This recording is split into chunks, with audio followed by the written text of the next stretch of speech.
जीवन में आ जाओ, तेलंगाना सरकार आपको वेलकम करने के लिए तैयार है। धन्यवाद पत्रकार मित्रों।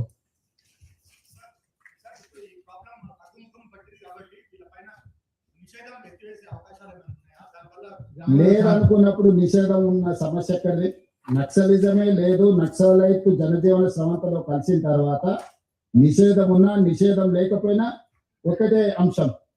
సో ఈరోజు వాళ్ళు ఇంకా ఉన్నారు అని అంటే ప్రభుత్వాలు నిషేధం కొనసాగిస్తాయి. వాళ్ళు పూర్తిగా జనజీవన స్రవంతిలో కలిసి ప్రజాస్వామ్య బద్ధంగా వాళ్ళు పనిచేస్తున్నారంటే అది నిషేధం ఉన్నా లేకపోయినా ఒకటే. కాబట్టి నిషేధం అనే అంశమే చర్చ ఇక్కడ కాదు. వాళ్ళని జనజీవన స్రవంతిలో కలిసి ప్రజాస్వామ్య బద్ధంగా ఈ రోజు ప్రజా సమస్యల కోసం వాళ్ళని ప్రయత్నం చేయాల్సిందిగా తెలంగాణ రాష్ట్ర ప్రభుత్వం విజ్ఞప్తి చేస్తుంది.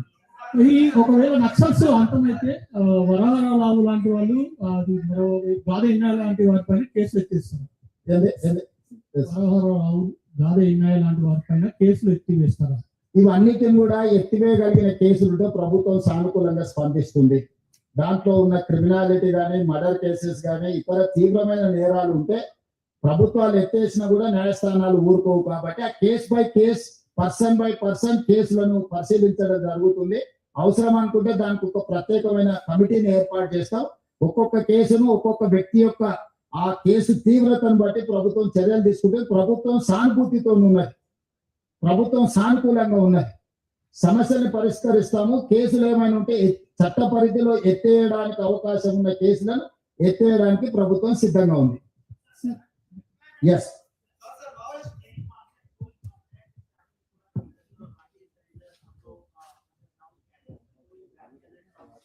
ऐसे जो भी हमारे हमको समाचार मिल रहा है, पत्रकारों से मिल रहा है, बाकी पत्रकारों से आप पूछे तो पता लगेगा कि गणपति जी किसके तालुका किससे चर्चा कर रहा है. मैं ओपन डायलॉग कर रहा हूं, किसी को छुपा के किसी को जो पर्सनल कोई बात नहीं, इट्स ओपन डायलॉग.